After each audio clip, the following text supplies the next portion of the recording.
আজকে আমাদের সঙ্গে আছে আমাদের Kaveri company RBM sir mister Kaushik Singha রায়।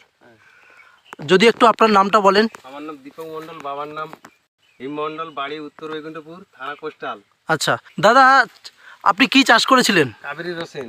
কাবেরী রসুন চাষ করেছিলেন। আপনি চাষ করে কি ধারণা পেয়েছেন যদি একটু আমাদের স্যারের সামনে বলেন। দাদার কাছ থেকে 29 দিন বৃষ্টি পেয়েছে গাছ বেরোনোর কাছ থেকে। আচ্ছা, আমি মনে করেছিলাম এই বাগানটা ফুটে যাবে। আচ্ছা, কিন্তু এই বাগানে যা আমি ডেভেলপ হয়েছি, আচ্ছা, অসংখ্য ধন্যবাদ। আচ্ছা, আপনি ভালো এই বাগানটা চাষ, কথা নয়, বাগানটাও সত্যিও ভালো হয়েছে। আচ্ছা আচ্ছা, আপনি এটা যখন মার্কেটে নিয়ে যাচ্ছেন চাষিরা কি বলছে, যে ভেন্ডররা নিচ্ছে? ওরা বলছে যে এটা মানে সাইজও সুন্দর, মাল বাঁকছেও না, মাল পরিষ্কার পরিচ্ছন্ন। কাটা কেমন? কাটাও খুব সুন্দর। আর এর কালারও হেভি। আর ফলনও সুন্দর। ঠিক।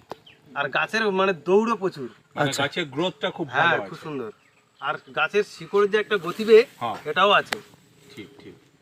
আর পরবর্তী ক্ষেত্রে এটা আপনি করবেন? করবো তো। আমি অনেক কোম্পানি করেছি। হ্যাঁ।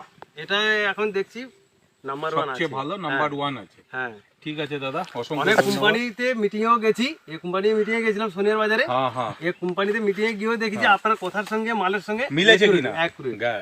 আর দাদা রিটেলার দাদা একটু কিছু বলেন, আপনার কি পছন্দ হয়েছে? হ্যাঁ, আমার তো পছন্দ। আপনি সামনের বছর কি একটু বেশি করে করবেন? কিলো দানা বেচেছি, ঠিক আচ্ছা। আছে। তবে আমার এই ভাইকে দিয়েছিলাম, খুব মানে বৃষ্টির জন্য গাছটা ঠিকমতো করতে পারেন, তবে যা হচ্ছে ব্যাপক হচ্ছে। আচ্ছা আচ্ছা, ঠিক আছে দাদা, থ্যাংক ইউ। কাবেরী কোম্পানির তরফ থেকে আপনাকে অসংখ্য ধন্যবাদ। আশা করব আপনি আপনার চাষিদেরকে একটু বলবেন, আর চাষি বন্ধু আপনি আপনার পাশের আশেপাশের বন্ধুদেরকে একটু বলবেন। ধন্যবাদ।